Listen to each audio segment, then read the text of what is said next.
Afternoon, coast and countryside people. It's a cold December day, so we're in the potting shed having a look at a couple of different types of onions.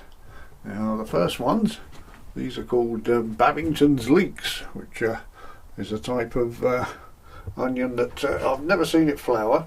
It grows wild around the coast where I used to go fishing down on the Chesil Beach. There were loads of these. I used to take a good clump of them home to eat, and they're very sweet. They taste much more leaky than the leeks you buy in the shops or even the ones you grow. But they're a clumping onion type thing.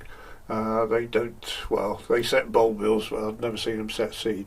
So what I did a few years ago, I bought 8 bulbils from Chiltern Seeds, and I've still got 8 plants here. They haven't divided up yet, so that's hoping they will this year. So we're not going to do anything with those today, just I brought those in as a comparison.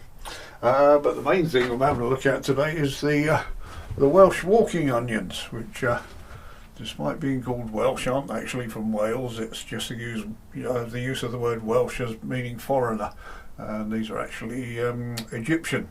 Well, they come from that direction anyway. Now these again don't flower. They form bulbils at the top, which tend to drop off. They form quite big ones. You can actually eat them. I've eaten a few of them.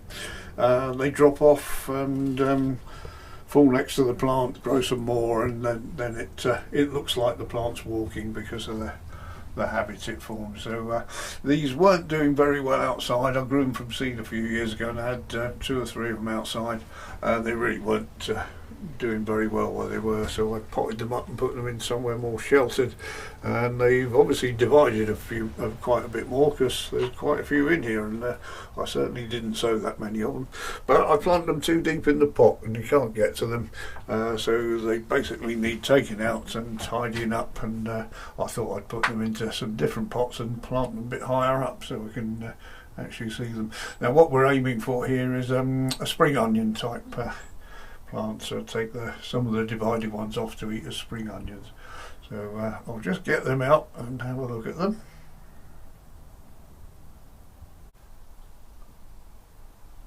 Well, that didn't go quite to plan, so what I ended up doing was chopping the tops off and just repotting some of them, because they were too messy. By the time I clean them up, they're all going to break and fall over anyway. So I've kept one clump. I'm just going to plant this up outside, see how it does in a more sheltered position, out of the wind, which is the problem with the last lot I planted outside. The wind was just stopping them growing. And this is what we're sort of looking for, sort of chive-like spring onion.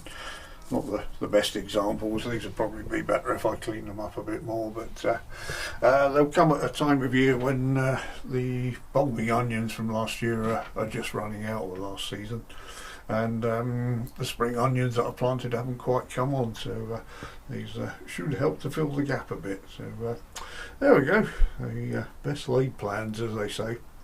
Thanks for joining us.